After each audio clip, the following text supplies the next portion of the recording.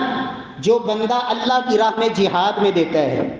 1 دینار فرمایا جو کسی ضرورت مند مسکین کو دیتا ہے، اور 1 دینار فرمایا جو اپنی بیوی اور بچوں پہ خرچ کرتا ہے، فرمایا اعظمها اجرا، فرمایا ان میں سب سے بڑا اللہ کے ہاں اجر والا وہ ہے جو تو نے اپنے بیوی بچوں پہ خرچ کیا ہے۔ فرمایا انسان جب اپنے گھر والوں پہ خرچ کرتا ہے اور اللہ سے ثواب کی نیت رکھتا ہے، اللہ اس کو خرچ کرنے پر بھی اللہ اجر و ثواب عطا فرماتے ہیں۔ تو میرے پیارے بھائیو، یہ ایک فطرت ہے،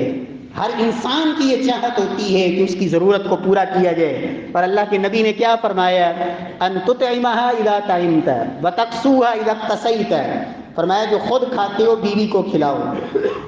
خود تو آئے دن جی آج فلاں جگہ پہ پارٹی ہے، آج فلاں جگہ پہ یاروں کے ساتھ ایک مجلس ہے، آج فلاں ہوٹل پہ ہماری پارٹی ہے، آج کھانا ہے، آج فلاں ہے، اور بیوی مانگے تو کہا پلے ہی کچھ نہیں۔ فرمایا ان تطعمها اذا طعمت، جو خود کھاتے ہو کھلاؤ ان کو،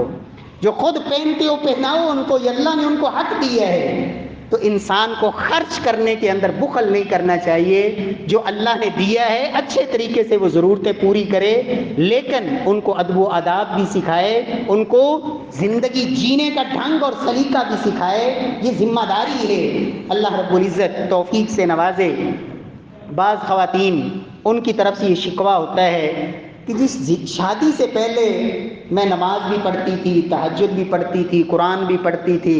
تہجد میں بڑا دل لگتا تھا، بڑے لمبے لمبے میں سجدے کرتی تھی، قرآن اور عبادت میں بڑی لذت تھی، جب سے شادی آئی ہے عبادت کی لذت ختم ہو گئی، عبادت کے اندر اب لذت نہیں رہی۔ شیخ البانی رحمہ اللہ، ان سے ایک خاتون نے یہ سوال کیا، تو انہوں نے جواب میں سب سے پہلے یہ پوچھا کیا آپ اپنے خاوند کا حق ادا کرتی ہیں؟ تو وہ کہتی ہے حضرت میں آپ سے پوچھ رہی ہوں کہ مجھے عبادت میں لذت نہیں آتی، آپ میرے سوال کا جواب دیں۔ تو انہوں نے کہا میں آپ کے سوال کا جواب ہی دے رہا ہوں، مجھے یہ بتائیں کہ آپ اپنے شوہر کی فرما برداری کرتی ہیں اور اس کا حق ادا کرتی ہیں جو رب نے اسے حق دیے ہے؟ پھر انہوں نے حدیث جو اللہ کے نبی صلی اللہ علیہ وسلم سے صحیح الترغیب میں موجود ہے حدیث بیان کی،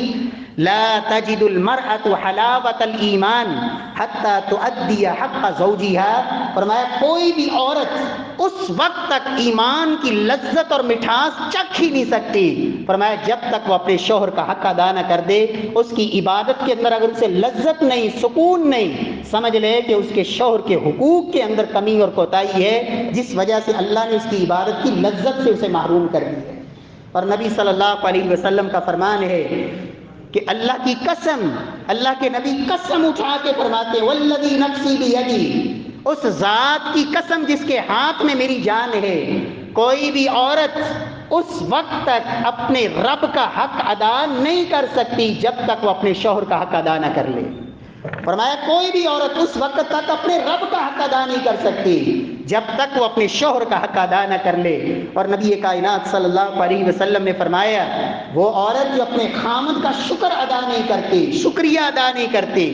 اور یہ توہین سمجھی جاتی ہے، یہ تو میرا حق ہے، شکریہ کس بات کا؟